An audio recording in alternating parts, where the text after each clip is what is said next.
శివరాత్రి ఎలా జరుపుకున్నామో తెలుసా? మార్నింగే మేము 4:30 ఆ టైంకి టెంపుల్కి వెళ్ళిపోయాము. మా ఇంటి దగ్గరలో అష్టలక్ష్మి టెంపుల్ ఉంది. ఆ టెంపుల్లో శివాలయం, Lakshminarayana temple and Hanuman temples ఉంటాయి. టెంపుల్లో 3 ఆ టైం నుంచే శివపార్వతి కళ్యాణం అండ్ హోమాలు అయితే జరుగుతున్నాయి. మేము ప్రదక్షిణాలు చేసేసి అభిషేకం 5కి స్టార్ట్ అవుతుంది అన్నారని మేము టికెట్ తీసుకుని కూర్చున్నాము. అభిషేకం అయ్యేసరికి 6:30 అయ్యింది. అయిపోయాక శివుడిని దర్శనం చేసుకుని రిమైనింగ్ టెంపుల్స్ కూడా దర్శనం చేసుకుని ఇంటికైతే వచ్చేసాం. ఇంటికి వచ్చేసి దీపం పెట్టుకున్నాము. ఇంకా ఆ రోజు ఈవినింగ్ అయితే మేము ఆర్కే బీచ్కి వెళ్ళాం. ఎందుకంటే అక్కడ కోటి లింగాలను కలిపి ఒక పెద్ద శివలింగం అయితే రెడీ చేశారంట. దాన్ని చూడడానికి అయితే వెళ్తున్నాం.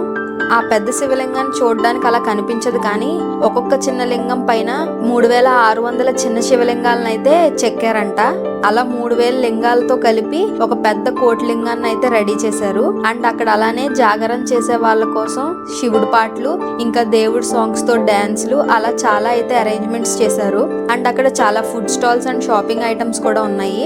మేము కూడా ఆ పెద్ద శివలింగాన్ని చూసేసి ఇంటికైతే వచ్చేసాం. మీరు కూడా వైజాగ్ లో ఉంటున్నారా? అయితే ఎంతమంది పెద్ద శివలింగాన్ని చూసారో కింద కామెంట్ సెక్షన్ లో చెప్పండి. ఓకే, మరి వేరే వ్లాగ్ లో మళ్ళీ కలుస్తా. Bye. Please like, share and subscribe to my channel.